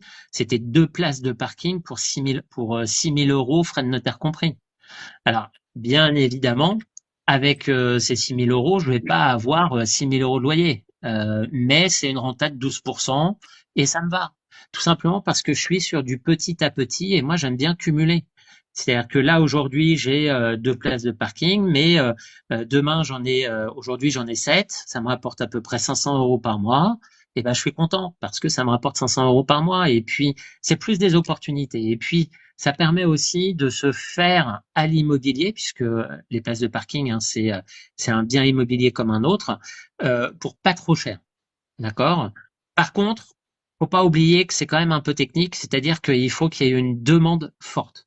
Moi, j'ai fait une formation, hein, j'ai une formation place de parking sur mon site internet où globalement, je dis oui, l'investissement est faible. Par contre, le niveau d'exigence sur la localisation est encore plus importante que le bien immobilier d'habitation. D'accord? Pourquoi? Tout simplement parce que il faut être sûr que la place de parking réponde à une demande. Donc, il faut vraiment analyser le terrain, le territoire. Il faut aller sur place, il faut regarder s'il y a beaucoup de places de parking gratuites. Il faut voir si il y a des policiers municipaux qui viennent régulièrement mettre des amendes. Faut voir aussi où sont placées les places de parking. Moi, par exemple, les places de parking que j'ai achetées, les 2 places pour 6 000 euros, c'était dans une résidence où il y avait 150 appartements. Donc, je me suis dit, bon, bah, dans les 150 appartements, va y en avoir un certain nombre qui vont avoir deux voitures. Donc, il y aura une demande obligatoirement. Voilà. Je sais pas Ok. si ça va. J'ai Très répondu. bien. Et dis-nous en fiscalité, tout ça, c'est la même chose qu'un appartement. Il y a rien qui change. Donc, c'est classé dans quoi un parking? Bah, c'est un bien immobilier comme un autre, hein. Donc c'est pour ça que moi je le mets dans les SCI soumises à l'IS, tout simplement parce que c'est pas du meublé. Il n'y a pas de parking encore meublé. Mais alors Tu, tu- après, faut faire attention aussi au parking. Moi, j'anticipe ça comme risque. C'est avec l'accroissement des voitures électriques, où il y aura bientôt peut-être une charge supplémentaire sur l'installation de bornes électriques au sein des places de parking. Et ça, c'est autour des 1 000 euros par place de parking. Donc ça, faut l'avoir aussi en tête. Là, être investisseur immobilier, c'est voir le marché actuel, la demande, mais aussi anticiper les problèmes éventuels qu'on va avoir. C'est pour ça que globalement, moi, dans mon patrimoine immobilier, j'ai des appartements qui sont en DPED, donc là, il n'y a pas de problème, mais j'en ai qui sont en E et j'en ai un qui est en G. Bon, bah, je sais que celui qui est en G, je provisionne entre guillemets 7 000 euros, c'est-à-dire que je mets de côté 7 000 euros de travaux. C'est un petit appart de 20 mètres carrés, parce que va y avoir des travaux importants. Mais ces 7 000 euros représentent quand même 15% de la valeur du bien, hein, donc c'est pas négligeable. Et puis sur ceux qui sont en E, je sais que à partir de 2028, 2029, je vais me dire bon bah les travaux vont commencer à arriver et puis je provisionne un petit peu d'argent. C'est pour ça que les liquidités sont essentielles quand on est investisseur. Alors au début on n'en a pas, hein, donc tout le monde va me dire bah ouais mais c'est facile maintenant t'en as, mais c'est pas grave. On fait en fonction aussi de ses moyens. Faut pas vouloir aller trop vite. En voulant aller trop vite, c'est là où on fait des erreurs et où ça nous coûte très cher. Moi, je me dis, faut prendre le temps d'aller vite. C'est-à-dire prendre le temps d'acquérir les connaissances qui te permettront par la suite d'aller vite dans l'investissement. Moi, j'ai mis beaucoup de temps à acquérir les bases pour bien investir. Et une fois que je me suis dit, c'est bon, je les ai, et bien maintenant, j'achète 2, 3 biens par an et ça va vite, ça va très vite. Ok. Il y avait Dimitri, les il murs nous reste, commerciaux aussi, je crois. ouais, tout à fait. Non. Il nous reste une bonne grosse dizaine de minutes. On a encore Ouais. plusieurs questions à te poser. Il y en a plein qui passent dans le live et il y a Mathieu surtout qui veut parler. Ouais, j'ai une petite question, un peu d'humour parce que on est très très très sérieux. Ah oui, Si je mets, en plus c'est une question. Alors je sais, il y a rien de sérieux dans ça, mais peut-être qu'il y en a qui se posent aussi la question. Tu disais qu'une parking c'est du nu parce qu'on n'y a pas de meubles, mais si je mets cette protection qui empêche les gens de se garer, c'est meublé ou pas? ah bah non, il n'y a pas de meubles. Hein. Après, Ouais. Après, on dirait que les va voir le comptables ils sont pas gouvernement et drôles les après. impôts. Hein. Tu peux tenter. Hein. Va voir les impôts et tu filmes parce que j'ai envie de voir leur tête quand tu leur expliqueras. Bah, moi, C'est Ça ça. va être moi drôle. ils veulent plus me voir aux impôts. Je peux plus rentrer. Je fais trop de demandes de remises gracieuses et tout ça, ils veulent plus me voir. Alors, je suis désolé, je suis mal coté aussi. Je pourrais pas t'aider, Mathieu. Euh, les locaux commerciaux. Est-ce que Ouais. tu peux nous parler rapidement de ça? Alors, on va avoir, je vous l'annonce aussi ce soir, parce que ce soir, on annonce tout, voilà, On c'est dit comme tout. ça. On annonce tout. On va avoir quelqu'un aussi qui est spécialisé, sur cette partie-là, qui va nous parler que de ça. Mais justement, ça serait intéressant d'avoir ta vision là-dessus, puisque tu investis aussi sur la partie murs commerciaux. Est-ce que tu peux nous dire un peu les avantages, les inconvénients, de cet investissement? Alors moi Avant que tu j'investis. commences, Denis, Ouais. Pardon. Ouais. avant que Pardon. tu commences, j'en profite parce qu'on est 166. Ça aussi, c'est un record battu par rapport aux semaines précédentes. Et on arrive à 170, c'est magnifique. Les amis, on fait ça, 80, ce live hebdomadaire, parce qu'il faut le rappeler, c'est un live hebdo, 90 minutes sans filtre, c'est son nom, donc on parle sans filtre, et on fait ça tous les lundis avec des invités exceptionnels comme on a la chance d'avoir aujourd'hui avec Dimitri. Donc vraiment, si vous voulez avoir cette opportunité de retomber sur ces lives, abonnez-vous à Immobilier qui est juste au-dessus, abonnez-vous à Dimitri parce que tout ce qu'il dit là, il le répète aussi dans son contenu et dans des lives qu'il fait. Et abonnez-vous aussi à mon contenu. C'est un peu moins marrant, c'est un peu plus sur la fiscalité, le juridique, mais ça pourra aussi vous servir pour allier et vos investissements et l'optimisation de vos investissements. Je te redonne la parole, Dimitri. Les locaux commerciaux, Dimitri. Alors les locaux commerciaux, c'est intéressant. Moi je trouve que de plus en plus, enfin là les prochaines acquisitions que je vais faire, c'est des murs commerciaux. Donc aujourd'hui j'ai des murs commerciaux où j'ai un coiffeur, j'ai investi dans une foncière où c'est des bureaux. Là, j'ai fait 2 propositions. Les 2 dernières qui ont été acceptées, c'était des murs commerciaux. Pourquoi? Tout simplement parce qu'il y a des avantages qui sont très importants, où il y a un rééquilibrage de la relation entre le propriétaire et le locataire. C'est-à-dire qu'on est considéré comme professionnel, quasiment, en tout cas dans la relation. Donc, faut pas faire n'importe quoi. Mais globalement, le propriétaire, il est responsable de quoi? pour faire simple, hein, parce que je sais qu'il y a des experts, mais pour vulgariser, il est propriétaire du clos et du couvert, c'est-à-dire des murs et de la toiture. Ça, faut que ça soit nickel. Après, tout le reste, c'est à la charge quasiment du locataire.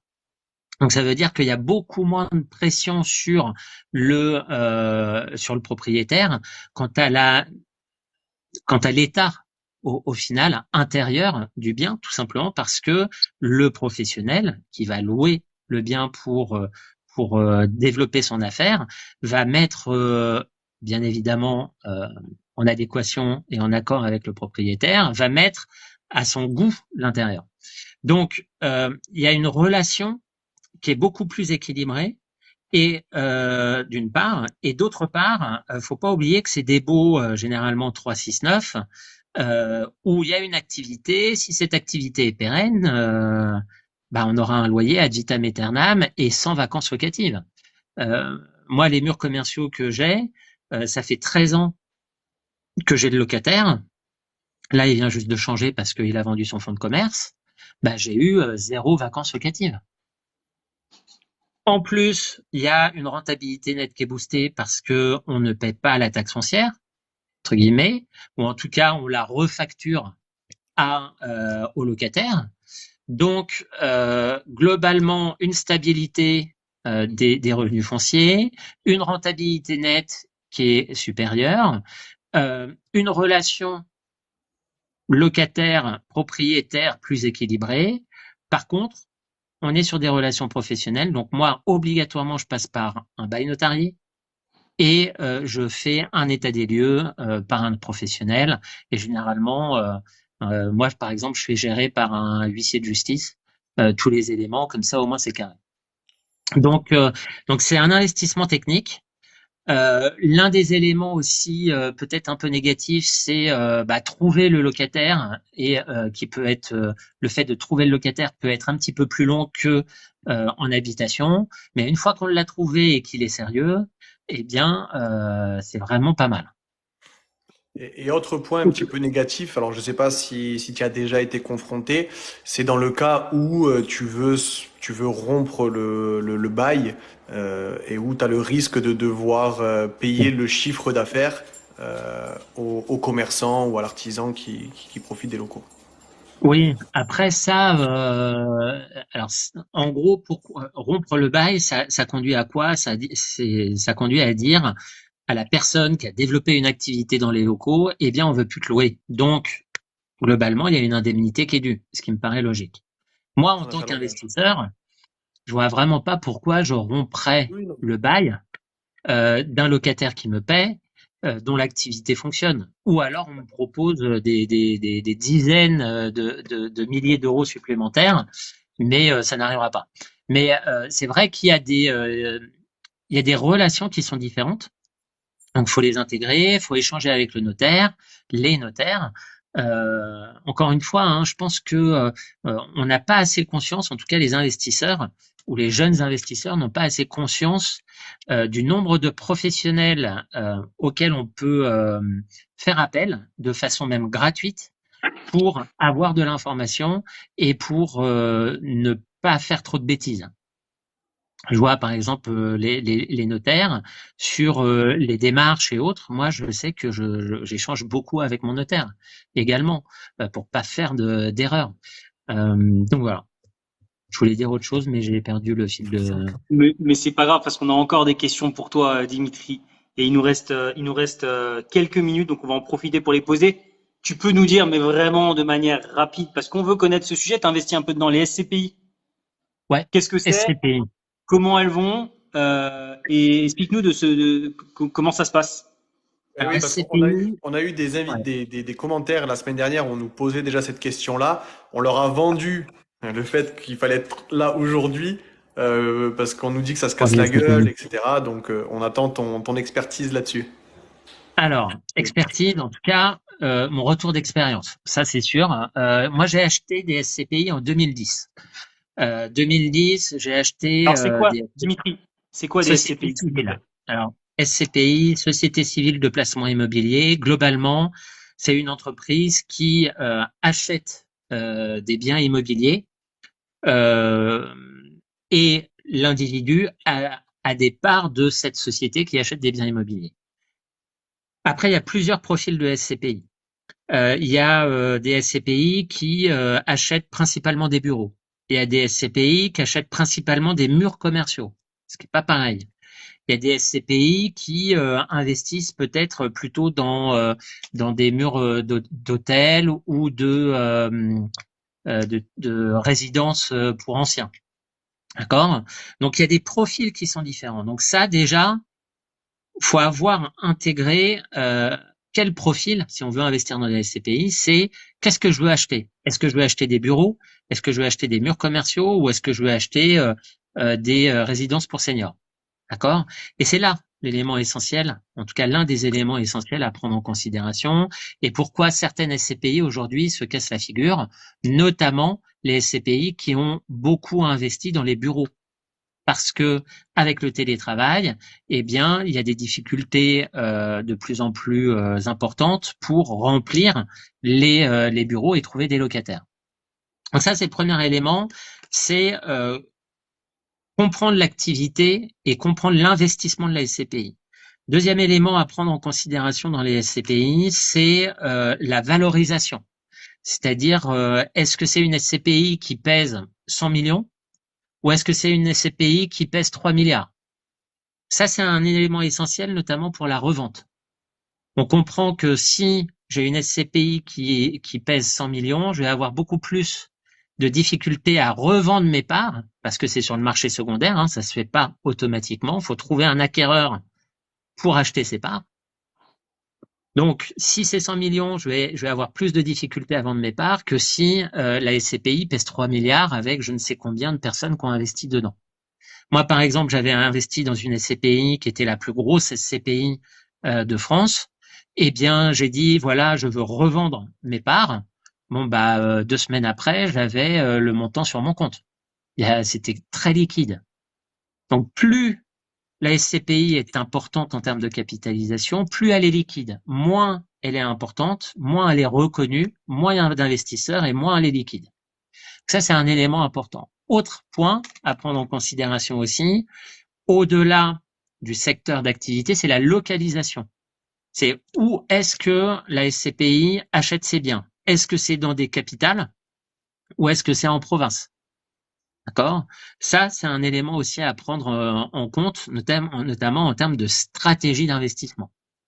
Est-ce qu'elle est purement française ou est-ce qu'elle est aussi européenne ou autre?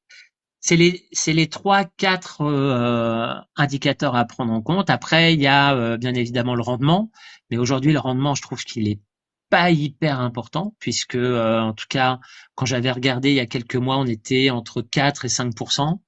Je trouve que c'est pas top. Et d'autant plus que la valeur de la part pour certaines baisse aujourd'hui. Hein, on l'a vu récemment. Tout simplement parce que ce sont des SCPI, à mon sens, qui sont des SCPI de bureaux et pas de murs commerciaux ou autres.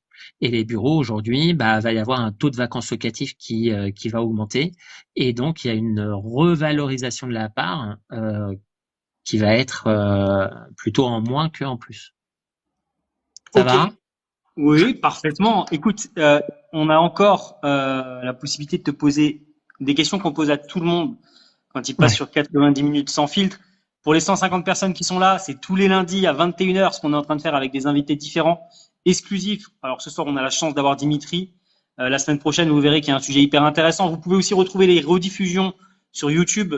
Les 2 premiers épisodes sont déjà sur YouTube. Les premiers épisodes, c'était la vente à terme, ainsi que l'achat-revente sur le 2e épisode. Ce soir, c'est l'investissement locatif multi-casquette avec Dimitri. Dimitri, c'est quoi ta vision du marché immobilier à court terme et à long terme? Est-ce que il y a une question sous-jacente parce qu'on nous la pose tout le temps, donc je vais te la poser. Tu penses que la situation va s'améliorer sur les taux, toi, ou pas?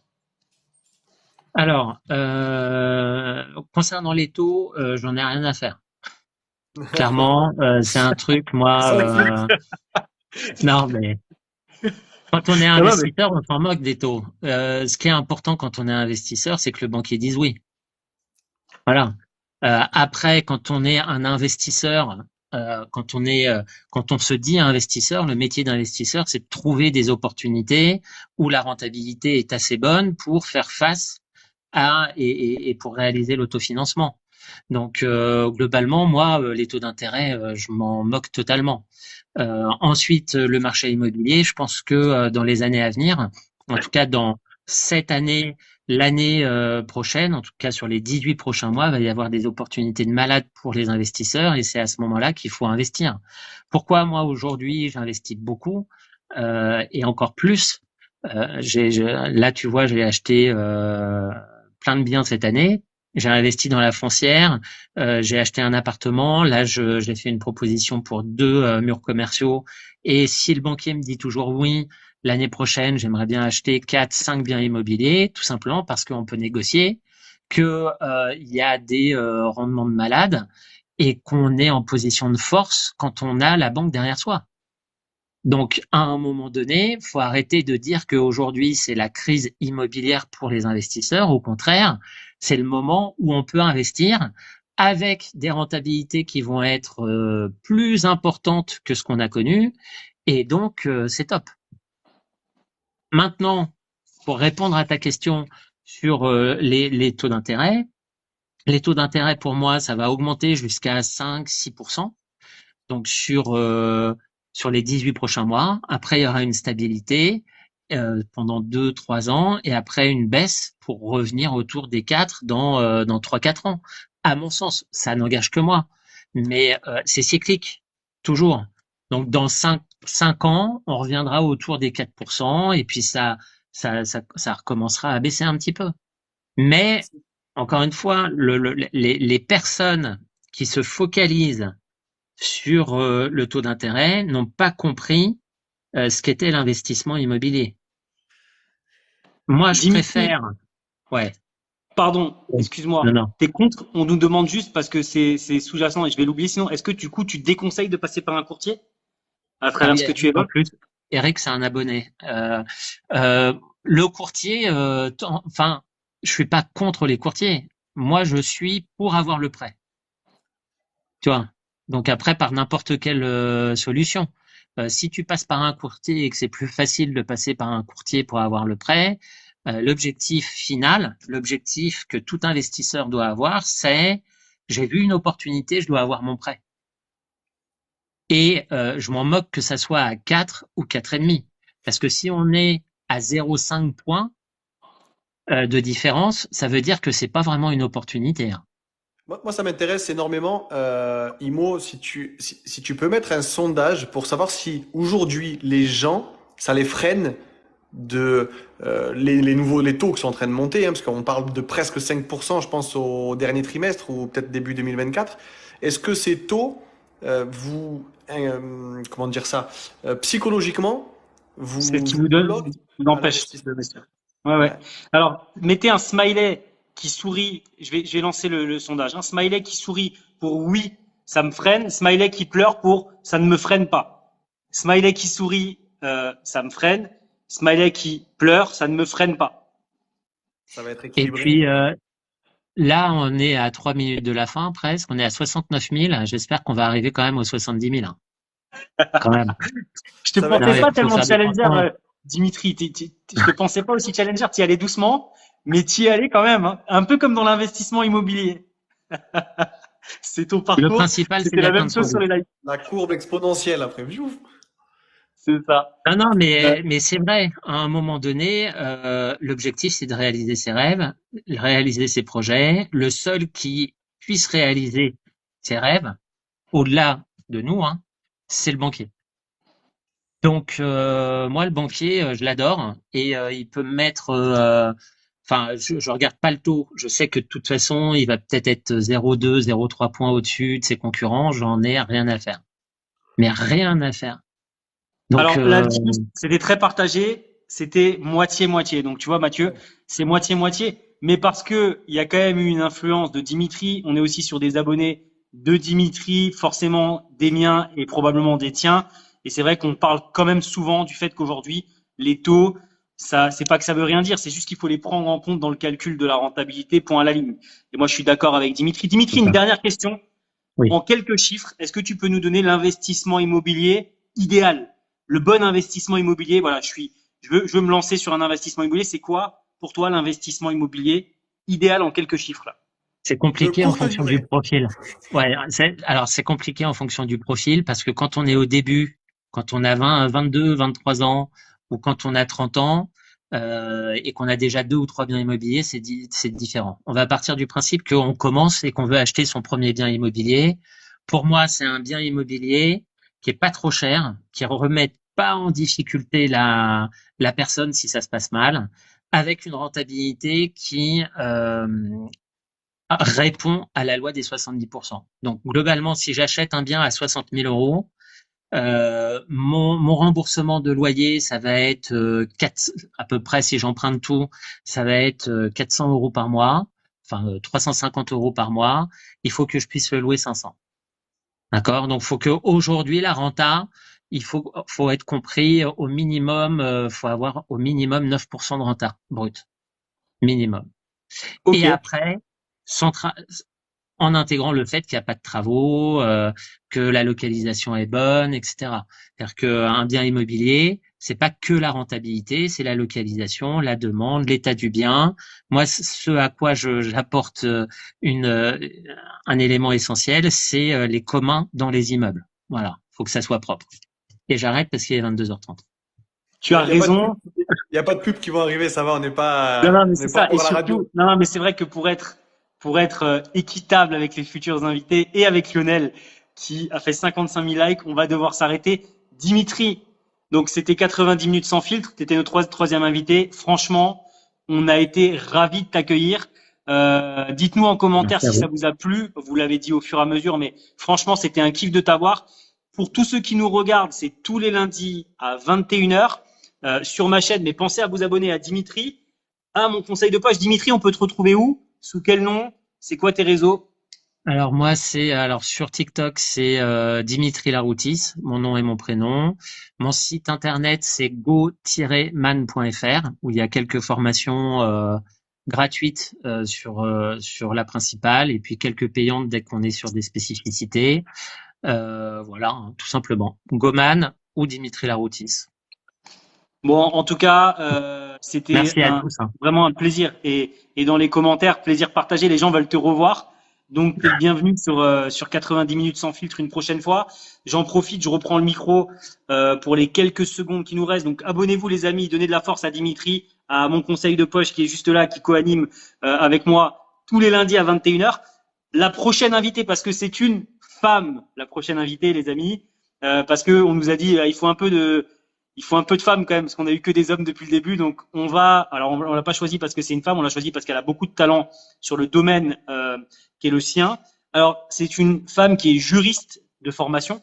Alors jusque là, pas grand chose à voir avec l'investissement immobilier, qui s'est reconvertie en fin de compte sur la gestion de patrimoine. C'est une conseillère gestion de patrimoine. Elle aime pas qu'on l'appelle comme ça parce que elle est experte sur les personnes vulnérables. Alors, tout ça ne veut pas dire grand-chose. Je vais vous expliquer en un exemple. Vous allez en vacances à la plage, ok, avec madame. Je suis désolé, je vais plomber l'ambiance pour la fin.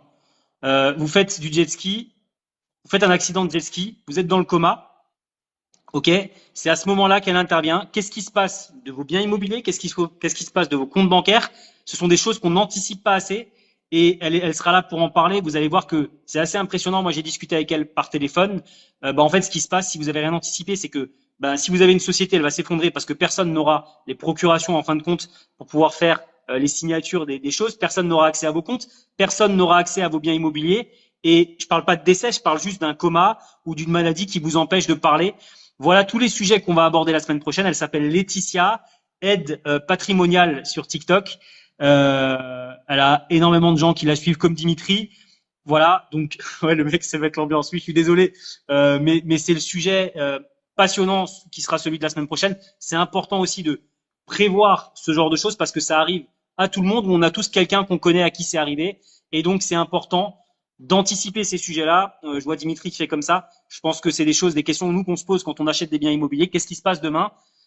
Juste à travers l'assurance emprunteur. Hein. Qu'est-ce qui se passe avec l'assurance emprunteur, etc., etc. C'est toutes les questions dont on va parler la semaine prochaine dans 90 minutes sans filtre. Et je laisse Mathieu nous donner le mot de la fin. Yes. Bon, franchement, merci Dimitri, parce que moi je t'avais suivi. Alors j'ai pas eu la chance de discuter avec toi sur les, comme il disait Imo au début, les 5 minutes, parce que j'ai attendu son appel pendant 5 fois de très longues minutes. Mais en tout cas, voilà, c'était un grand plaisir. Merci pour ton expérience, parce qu'elle est au-delà d'être impressionnante, elle est utile et je pense qu'elle va servir à beaucoup de monde. J'ai perdu toute ma crédibilité et tout mon intérêt ce soir parce que j'avoue que je suis aussi très surpris et agréablement surpris de toutes les connaissances fiscales que tu avais. Et c'est aussi ça, et du coup j'en profite pour ma minute aussi à moi. Euh, Moi, dans mon contenu, je propose vraiment de la fiscalité dans tout le type d'investissement. Il y a aussi de l'immobilier. Et si vous, comme Dimitri, vous voulez investir dans l'immobilier et devenir aussi compétent que lui, il faut aussi connaître, et c'est très important, ces domaines-là. Parce que sans ces informations-là, sans ces connaissances-là, vous pouvez investir dans tout et n'importe quoi, dans tous les projets. Si vous n'avez pas les connaissances et les compétences et que vous vous entourez pas bien, peu importe dans quoi vous investissez, même les trucs les plus rentables à 20%, vous coulerez. Ça, j'en suis persuadé. Donc, merci à tous, merci à Dimitri pour ces 90 minutes. Abonnez-vous, on le répète sans arrêt, mais c'est vrai que grâce à des contenus comme ça, je pense que on grandit tous un peu plus tous les jours. Donc, profitez-en pour vous abonner, pour continuer à nous suivre. On vous remercie énormément. On a été jusqu'à 180, 190 personnes dans le live. Alors, merci beaucoup, c'est ce qui nous donne de la force et l'intérêt de continuer ces lives pour continuer à instruire et à informer tout le monde. Merci à tous. Merci Imo, merci Dimitri, c'était un réel plaisir. Merci beaucoup, mon conseil de poche. Venez nous suivre sur Instagram, les amis, mon conseil de poche. Et moi, on vous donne aussi les statistiques des lives. On vous parle un peu de notre vie aussi. On vous donne d'autres infos que sur TikTok. Donc, venez, c'est les mêmes noms. Mon conseil de poche, Immobilier. Venez nous suivre sur Instagram. Vous verrez combien on était ce soir et on va vous donner un peu plus de stratégie. Et juste, mon conseil de poche, je risque de faire un petit live débrief qui se passe souvent après ce live-là. Donc, allez vous connecter au live débrief pour papoter un peu avec des gens qui vont monter. Enfin, là, c'est un peu plus entre nous à la bonne franquette, si on peut dire. Donc, allez vous abonner à mon conseil de poche pour être sur le live débrief. Bonne soirée à tous. C'était 90 minutes sans filtre. C'est tous les lundis à 21h et merci beaucoup. Merci tout le monde. Merci Dimitri, hein. Génial. Merci Dimitri. Merci à vous.